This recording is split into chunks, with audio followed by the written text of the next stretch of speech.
Hello everyone, I hope you are very well.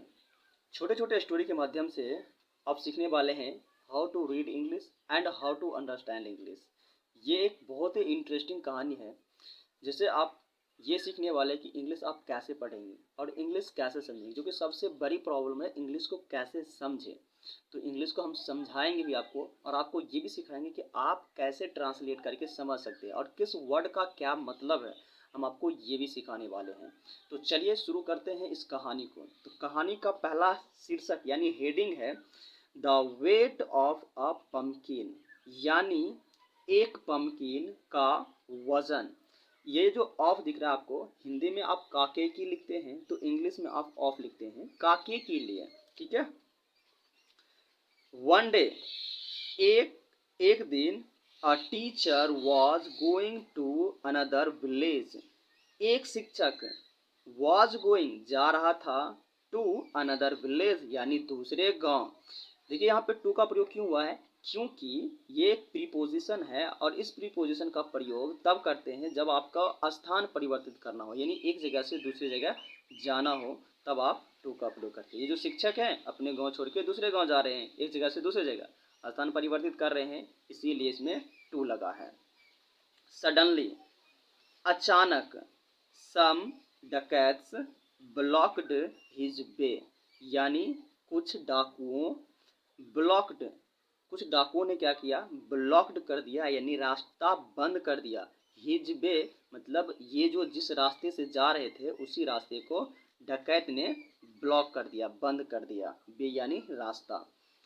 The chief डकैत asked, यानी जो डकैत यानी डाकुओं का जो मुख्य सरदार था उसने पूछा, आस्क्ड यानी पूछा, हु आर यू, तुम कौन हो।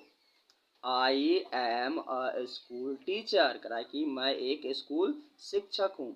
यहाँ पे आप देखिए, यहाँ पे शॉर्ट फॉर्म में लिखा गया है आई एम, इसको पढ़ते हैं आई एम, पर यहाँ पे आप आई एम पढ़ सकते हैं। तो I am a teacher, I am a school teacher, मैं एक स्कूल शिक्षक हूँ। रिप्लाइड द मैन, उस मैन ने जवाब दिया, रिप्लाई यानी जवाब दिया। द चीफ टॉन्टेड, टॉन्टेड यानी तंग करते हुए, टॉन्टेड यानी तंग करते हुए, chief. Do you test your students regularly, क्या तुम, क्या तुम अपने स्टूडेंट यानी विद्यार्थियों से रोज टेस्ट लेते हो, ऐसा उसने कहा। I think it is time, कहा कि मुझे लगता है, इट इज टाइम ये समय है, समबडी कोई भी या कोई दूसरा, somebody tested, tested you too. यहाँ पे देखिए यू टू, ये जो टू लगा हुआ है, इस टू का प्रयोग हिंदी में जब आपको भी कहना हो तब, जैसे कि मैं भी, तुम भी, ठीक है, ऐसे कहना हो तो आप लास्ट में टी डबल ओ टू लिखते हैं। तो कह रहा है कि समबडी यानी कोई तुम्हारा भी, कोई तुम्हारा भी टेस्ट ले, टेस्ट ले, ऐसा डाकू ने कहा। द अदर्स एग्रीड, यानी और भी जो डाकू था वो सभी उससे सहमत हुआ अपने चीफ से, कहा कि हाँ हाँ हम भी चाहते कि इसका टेस्ट लिया जाए, क्योंकि ये सबका टेस्ट लेता है, आज इसका हम टेस्ट लेंगे। सो इसीलिए द चीफ पिक्ड अप एक फ्रेजल वर्ब है और इसका मतलब होता है उठाया या लाया, उठाया। अ लार्ज पम्पकिन, एक बड़ा पम्पकिन, ये देखिए यह है पम्पकिन यानी लौकी, एक बड़ा पम्पकिन उठाया। He gave it to the school teacher, और उस डकैत ने क्या किया, it to the school teacher, यानी ये जो पम्पकिन है इस पम्पकिन को स्कूल टीचर के हाथ में थमा दिया।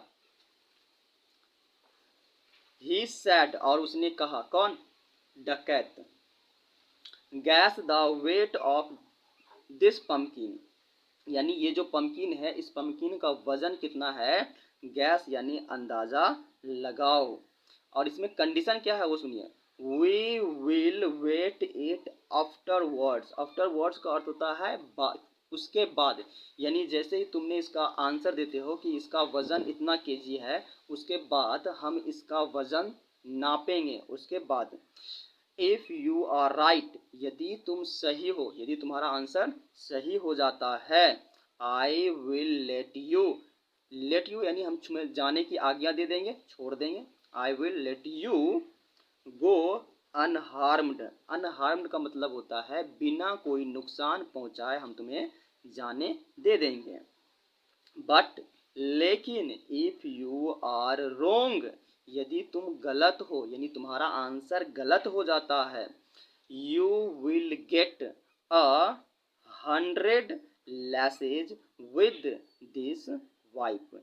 यानी उनके हाथ में चाबुक था, लैसेज यानी चाबुक था, और कहा है कि वाइप का अर्थ होता है कोरा। तो तुम्हें कितने कोरे लगेंगे?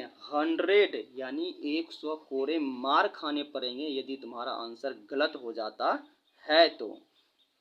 Now the teacher thought hard and replied। अभी आप देख रहे हैं उसके पास कितनी बड़ी समस्या है। यदि वो सही आंसर नहीं देता तो उसे 100 कोरे मार खाने पड़ सकते हैं। तो ये एक कठिन सिचुएशन है। तो इस सिचुएशन से कैसे निकलना है वो देखिए। Now the teacher thought hard and replied। बहुत सोचा उन्होंने, बहुत सोचा, ठीक है, एकदम बहुत सोचा, और उसके बाद उन्होंने जवाब दिया। क्या जवाब देते हैं? कह रहा है कि दिस पम्पकिन, ये पम्पकिन जो है, इस पम्पकिन का वेट यानी वजन, एग्जैक्टली यानी सेम उतना ही, एज मच योर हेड यानी जितना तुम्हारे सिर का वजन है उतना ही इस पम्पकिन का वजन है, ऐसा कहा। ठीक है, क्या सर? उतना ही वजन है जितना आपके सिर का वजन है। आपको मापना है तो आप माप लीजिए, प्रूफ करना है तो आप कर लीजिए। ठीक है। नाउ दिस कुड बी, आगे कह रहा है कि कुड बी का प्रयोग है कुड, अगर करना चाहे तो कर सकता है। शक्ति के लिए हम करते हैं, पास्ट टेंस के लिए कुड का प्रयोग करते हैं। प्रूव्ड मतलब साबित, only if the dacoit's head was removed यानी हटाया या हटाने के बाद ही, यानी ये जो डकैत है अपना सिर काटेगा, सिर काटने के बाद ही तो उसे तौलेगा ना कि उसका कितना वजन है। पर ये तो कठिन है, ये कर ही नहीं सकता, ऐसा प्रूफ वो कर ही नहीं सकता।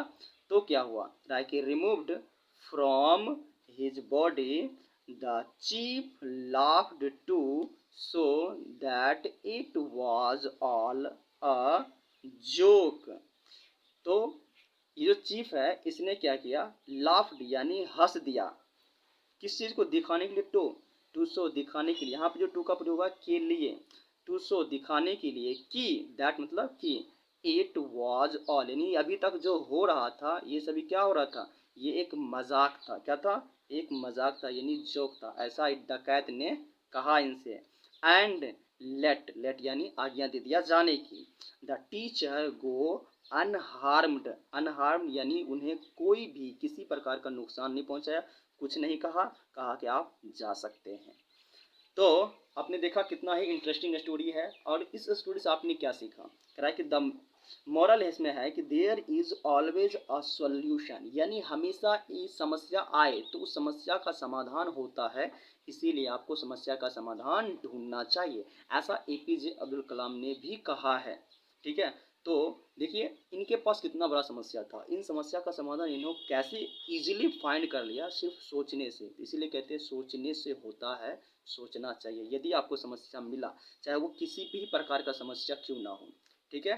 That's all. ये थी आपकी story the weight of a pumpkin. ये स्टोरी आपको कैसी लगी हमें ज़रूर बताइए। यदि आपको और भी स्टोरी सुनना है या पढ़ना है, या आपको किसी प्रकार की इसमें दिक्कत है, तो आप हमें ज़रूर लिखिए, हम उस समस्या का समाधान आपके लिए ज़रूर करेंगे।